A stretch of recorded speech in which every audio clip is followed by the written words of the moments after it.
ব্রায়োফাইটাকে বলা হয় উদ্ভিদ জগতের উভচর। ব্রায়োফাইটা এরা মশ বর্গের অন্তর্ভুক্ত।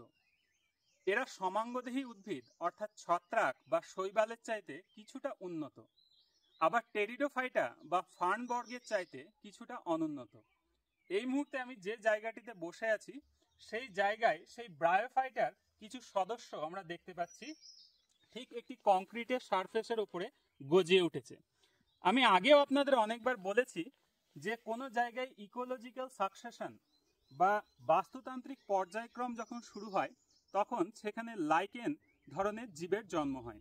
পরবর্তীকালে সেখানে কিছু ব্রায়োফাইটা এবং তার পরবর্তীকালে টেরিডোফাইটার জন্ম হয়।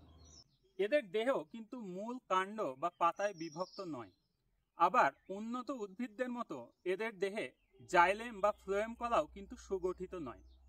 আমি রিকোয়েস্ট করব এই ব্রায়োফাইটার সদস্যগুলির ওপর ফোকাস করতে। দেখুন, এদের দেহটি সবুজ ঘাসের মতো কংক্রিটের সারফেসের ওপর গজিয়ে উঠেছে এবং তার উপরে কিছু গদা আকৃতির গঠন লক্ষ্য করা যাচ্ছে। এদের জীবনচক্রে দুরকম প্রকৃতির দেহ পরিলক্ষিত হয়। প্রথমত হলো লিঙ্গধর দেহ বা গ্যামেটোফাইট এবং রেণুধর দেহ বা স্পোরোফাইট। এরা সমাঙ্গদেহী অর্থাৎ এদের কাণ্ড ধরনের যে গঠনটি লক্ষ্য করা যায় সেটিকে আমরা কলিড বলে থাকি এবং পাতার মতো যে গঠনগুলি লক্ষ্য করা যায় সেগুলিকে আমরা ফাইলিড বলি। আগেই বলেছি এদের সংবহন কলা কিন্তু সুগঠিত নয়। এখানে আপনারা যে গদা আকৃতির স্ট্রাকচারগুলি দেখতে পাচ্ছেন যার উপরে জলের ফোঁটা রয়েছে সেগুলি মূলত হচ্ছে স্পোরাঞ্জিয়াম। এর ভিতরে কিন্তু স্পোর তৈরি হয় এবং সেই স্পোরগুলি পরবর্তীকালে বিদারণের মাধ্যমে জল বা বায়ু মাধ্যমে পরিবাহিত হয়ে অন্যান্য জায়গায় কিন্তু ছড়িয়ে পড়ে।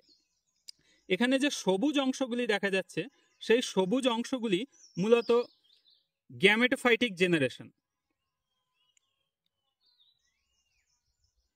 শাখার অগ্রভাগে মূলত গুচ্ছাকারে এদের জননাঙ্গগুলো কিন্তু সৃষ্টি হয়ে থাকে। এদের পুং জননাঙ্গ এবং স্ত্রী জননাঙ্গ পৃথক পৃথক শাখার অগ্রভাগে সৃষ্টি হয়।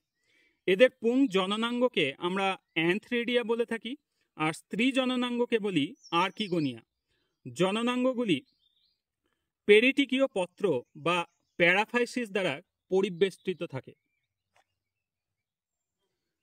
বিজ্ঞানী ব্রাউন 1864 খ্রিস্টাব্দে এই ব্রায়োফাইটার নামকরণ করেন।